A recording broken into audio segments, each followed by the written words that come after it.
Hello, and welcome to another episode of the Teaching Table podcast, where we explore innovative teaching methods, dynamic faculty experiences, and the intersection of learning and technology.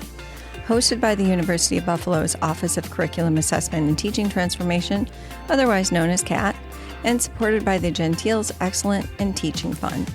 The podcast is dedicated to highlighting the journeys toward educational excellence.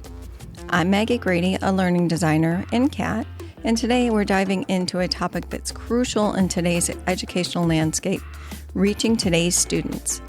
Our guest today is Kathleen D'Alfonso, an adjunct instructor in Educational Opportunity Program here at UB, who has been at the forefront of adapting teaching strategies to meet the evolving needs of modern students. And Kathleen, thank you for joining us.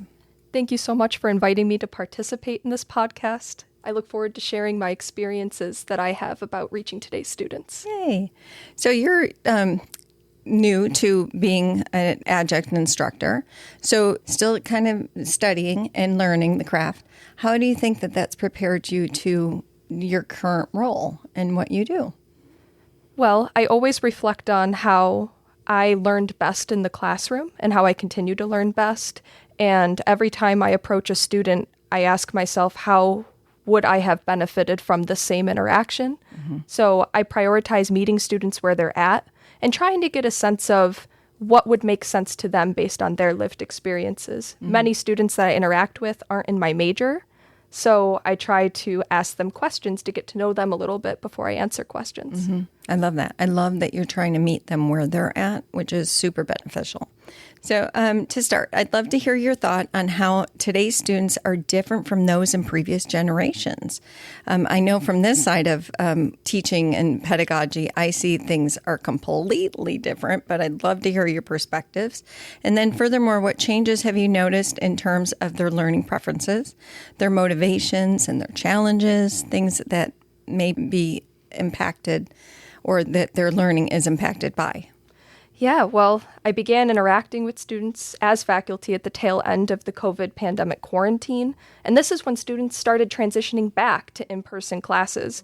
There was certainly a shift in students going through the motions of classes to prioritizing the communication of their needs to faculty.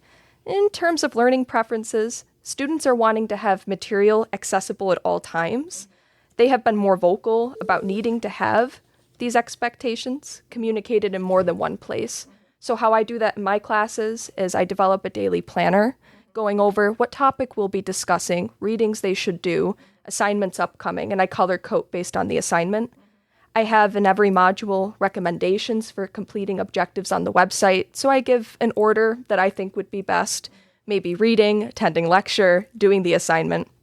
All my assignments come with a rubric that I use to grade, and the lecture slides themselves open with an agenda and close with what you should be doing by next time. Yeah. Trust has definitely become a part of students' motivation in the classroom, particularly that the professor has, one, expertise, and two, they want the professor to want them to succeed as much as they want to. It's not just about the grades anymore. Students are eager to get something more out of the class.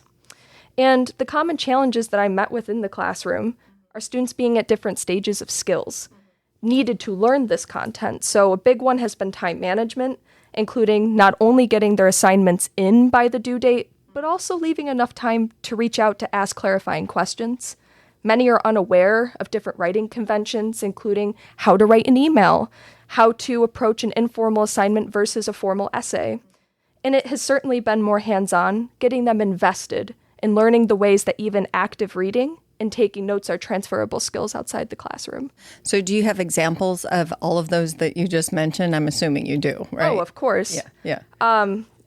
With writing essays, I, as a student myself during the height of COVID, I was left alone, really. If I didn't reach out to my professor, they wouldn't know that I need something, and I had to learn and practice how to write emails because I noticed if I'm not clear and direct, it'll take longer for a response.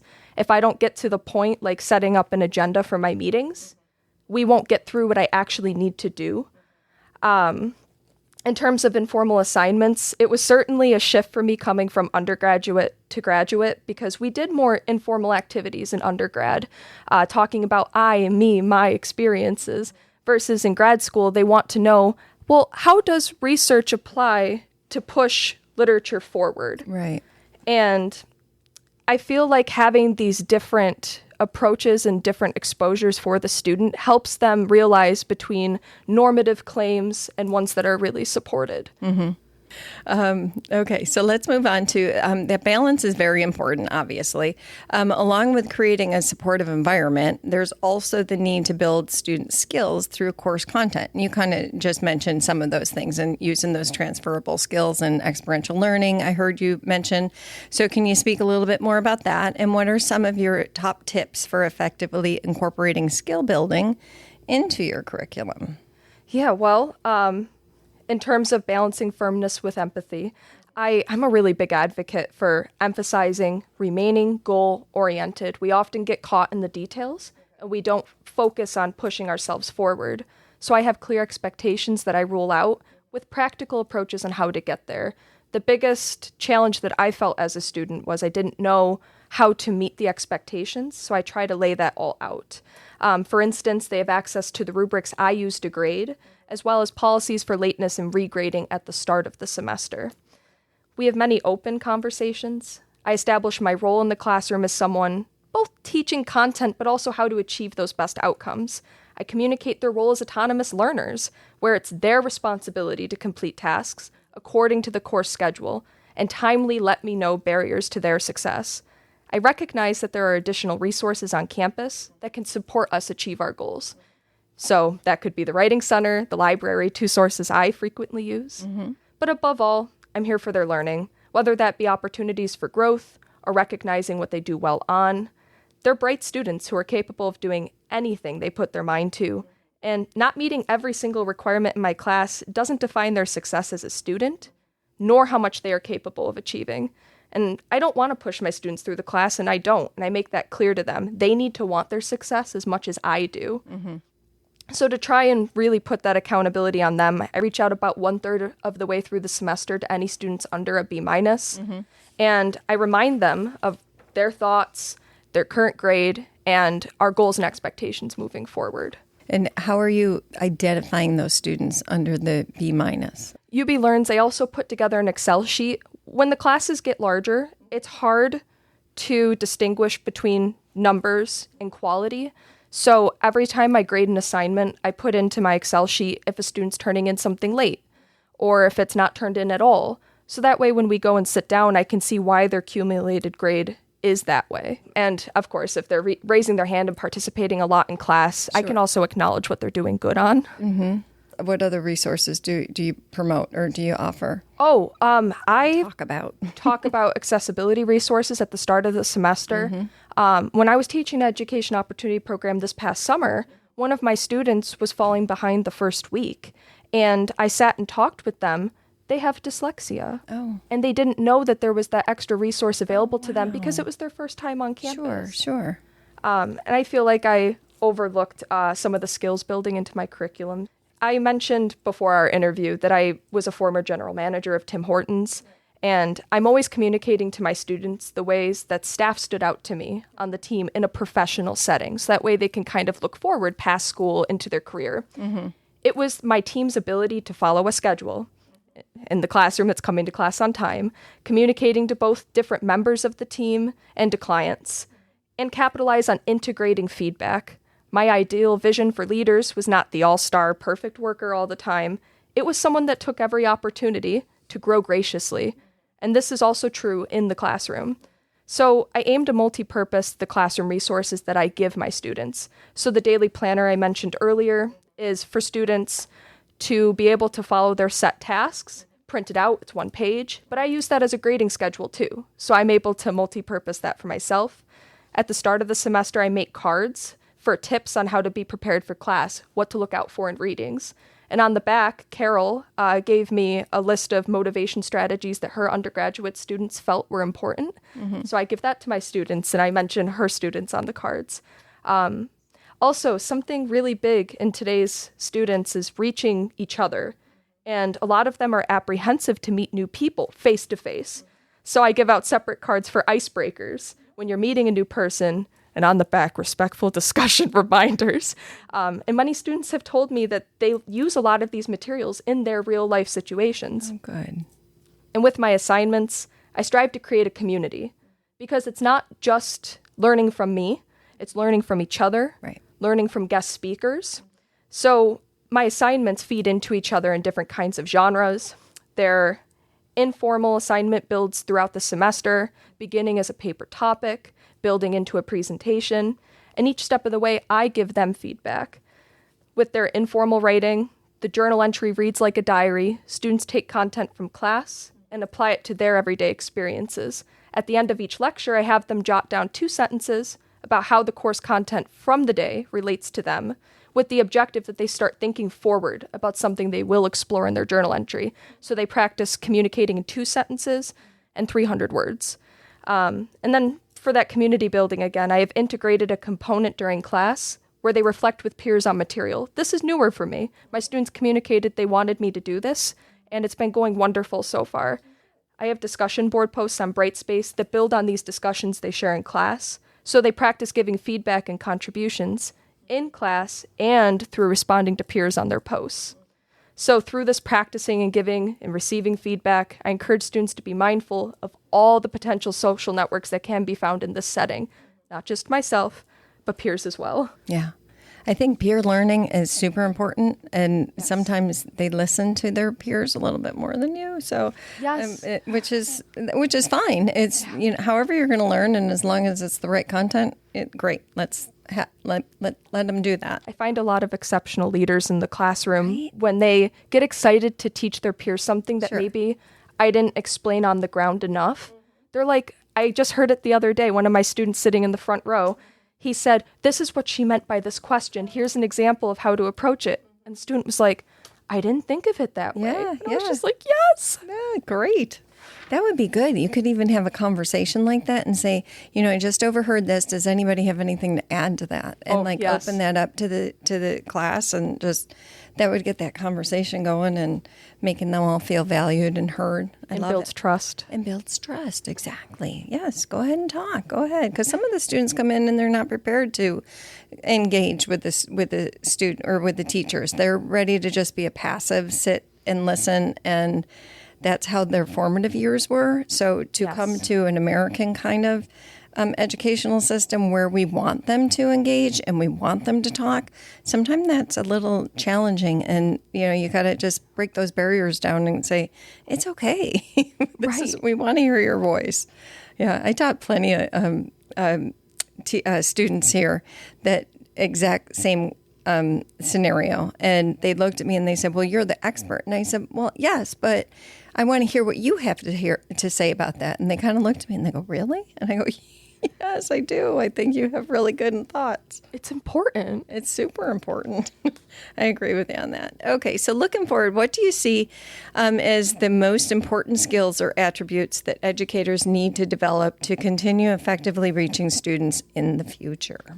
So I think being personable, authentic, and having the ability to earn empathy are crucial for educators.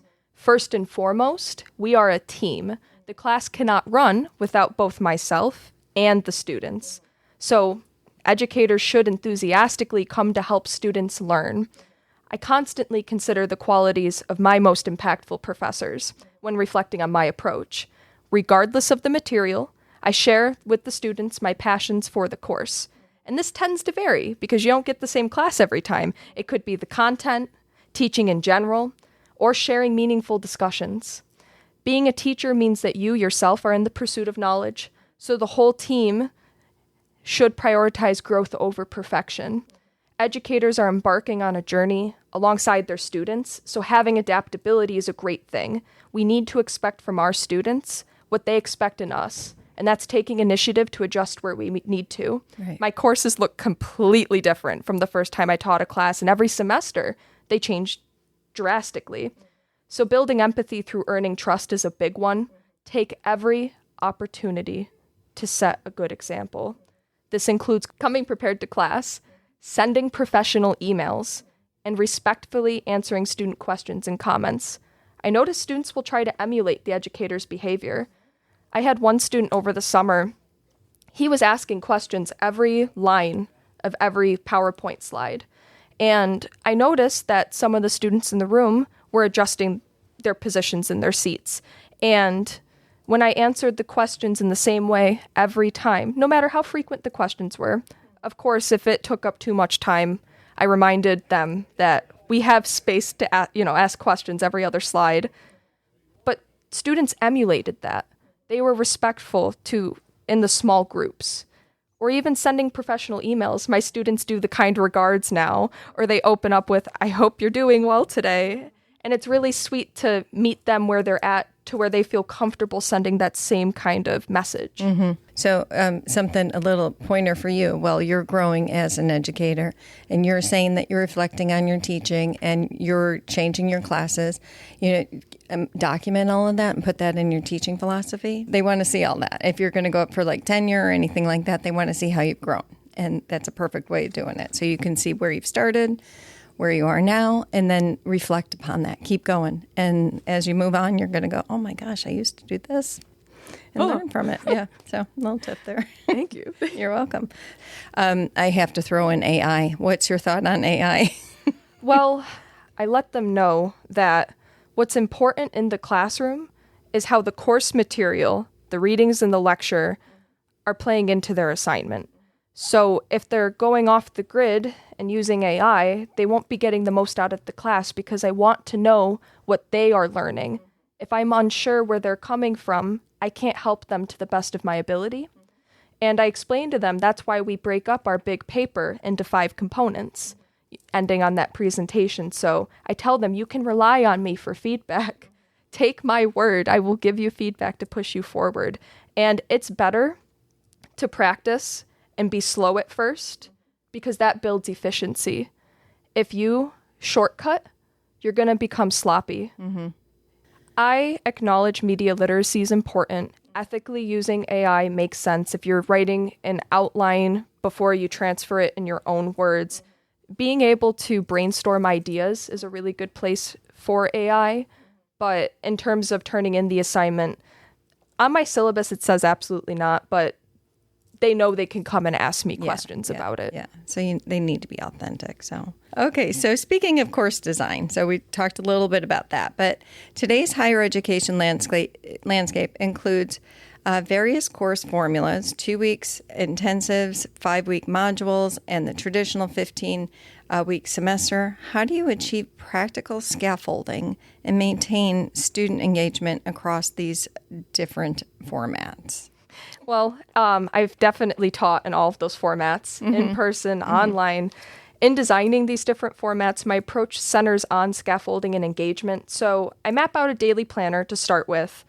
I look at all of the key topics and assignments that I want them to get done, and I make sure the goals are realistic, balancing the workload based on the lecture, readings. So to maintain consistency, I ensure that the assignments are structured similarly across formats, but I adjust the pacing. So for example, in a 2-week intensive, students might have assignments due more frequently, while in a 15-week course, I can space out the deadlines. Regardless of the format, the readings, lectures, and assignments are tightly integrated to create a fair and manageable learning experience. I give them a little implicit motivation as well. In my lectures, I always say, I can't believe we're already almost done with the semester and it's only week 3. I want you to know you're doing a 15-week class in 5 weeks or in 2 weeks. And I remind them how proud they should be of themselves to keep pushing. And I emphasize clear communication. I use UB Learn's announcements and emails to guide the students, because for myself, I need scheduling in 3 different places or it goes over my head. So I assume the same for them. I offer a recommended order for completing the tasks, and accessibility is key. Yeah. I make sure everything from lecture slides to assignment links are easily accessible through the course website. And I also found out through asking questions that other UB services, including librarians, are happy and willing to record helpful tips and presentations for my asynchronous classes. So it gives that little touch that maybe you feel like you're going to miss if you're not in person. But building on to our conversations about being personable and authentic, I let students know about what studies or research that I'm working on throughout that time frame. So some of my recent examples include studying for qualifying exams or attending conferences in my field and working on research that's feeding into my dissertation. They feel really excited to know that we're all working on applying skills from content we learned in similar settings. Okay, so thank you so much, Kathleen, for sharing your insights with us today. It's clear that reaching today's students is very important to you, and I love all of your different techniques and your strategies. So thank you again for sharing that with us. Your flexible approach, your experiences provide valuable guidance for educators everywhere. So do you have any final thoughts that you'd like to share with our listeners? Just keep in mind, the same courses have very similar content, but every class has different needs. So remaining adaptable and using these adjustments to build onto empathy and future course prep is crucial. So we should value our growth over perfection just as much as we do the students. Thank you to our listeners for tuning into this episode of the Teaching Table podcast. If you enjoyed today's discussion, be sure to subscribe and leave us a review. We'll be back soon with more conversations on teaching, learning, and technology. And until then, keep exploring new ways to reach and inspire your students. As always, be sure to connect with us online at buffalo.edu/CAT. That's CATT, or email us at ubcat@buffalo.edu.